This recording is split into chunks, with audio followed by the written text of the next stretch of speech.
മലയാളികൾക്ക് ഒരുപാട് ഇഷ്ടമുള്ള സുപരിചിതയായ ഒരു നടിയാണ് മഞ്ജു സതീഷ്. സീരിയലുകളിൽ മാത്രമല്ല ഒരുപാട് സിനിമകളിലും താരം അഭിനയിച്ചിട്ടുണ്ട്. ഭർത്താവും മകനുമായിട്ടുള്ള ഒരു ചെറിയ കുടുംബമാണ് താരത്തിൻ്റേത്. എന്നാൽ ഇപ്പോഴിതാ വളരെ വലിയൊരു സന്തോഷത്തിന്റെ നിമിഷത്തിലൂടെ കടന്നു പൊയ്ക്കൊണ്ടിരിക്കുകയാണ് താരവും താരകുടുംബവും. ഈ ചെറിയ കുടുംബത്തിൽ ഒരു വ്യക്തി കൂടി വരികയാണ്. അതിന്റെ ആഘോഷമാണ് ഇപ്പോൾ. മഞ്ജു സതീഷിന്റെ ഏക മകനായ ആദിത്യൻ വിവാഹിതനാവുകയാണ്. അർച്ചനയാണ് വധു. ഗുരുവായൂർ ക്ഷേത്രത്തിൽ വെച്ചാണ് ഇരുവരുടെയും വിവാഹം നടത്തിയത്. ഗുരുവായൂരിൽ വെച്ച് മകന്റെ വിവാഹം നടത്തണമെന്നുള്ളത് മഞ്ജുവിന്റെയും കുടുംബത്തിനെയും വലിയൊരു ആഗ്രഹമായിരുന്നു. മാത്രമല്ല ഇതൊരു പ്രണയ വിവാഹം കൂടിയാണ്. ഏറെക്കാലത്തെ പ്രണയത്തിനൊടുവിലാണ് ആദിത്യനും ആദ്രയും തമ്മിൽ വിവാഹം കഴിക്കാമെന്നുള്ള തീരുമാനത്തിലേക്ക് എത്തുന്നത്.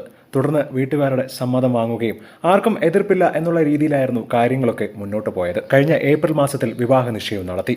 വിവാഹം ഗുരുവായൂരിൽ വെച്ച് നടത്തിയെങ്കിലും അടുത്ത സീരിയൽ താരങ്ങൾക്കും സുഹൃത്തുക്കൾക്കും അടക്കം റിസപ്ഷൻ ഗംഭീരമാക്കി തന്നെ നടത്തിയിട്ടുണ്ടായിരുന്നു. മാത്രമല്ല താരം തന്നെയാണ് തന്റെ മകന്റെ വിവാഹകാര്യം അറിയിച്ചുകൊണ്ട് സോഷ്യൽ മീഡിയയിൽ ഫോട്ടോകൾ പങ്കുവച്ചത്. നിമിഷനേരം കൊണ്ടാണ് ഇത് ഏറെ ശ്രദ്ധിക്കപ്പെട്ടത്. 10-20 വർഷങ്ങളായി മലയാള സിനിമാ ലോകത്തും സീരിയൽ ലോകത്തും നിറഞ്ഞു നിൽക്കുന്ന ഒരു വ്യക്തി കൂടിയാണ് മഞ്ജു സതീഷ്.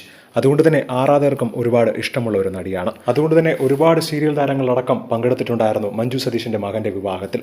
മാത്രമല്ല ഒട്ടനവധി ആരാധകരും ആശംസകൾ അറിയിച്ചുകൊണ്ട് ഇപ്പോൾ രംഗത്ത് വരികയാണ്.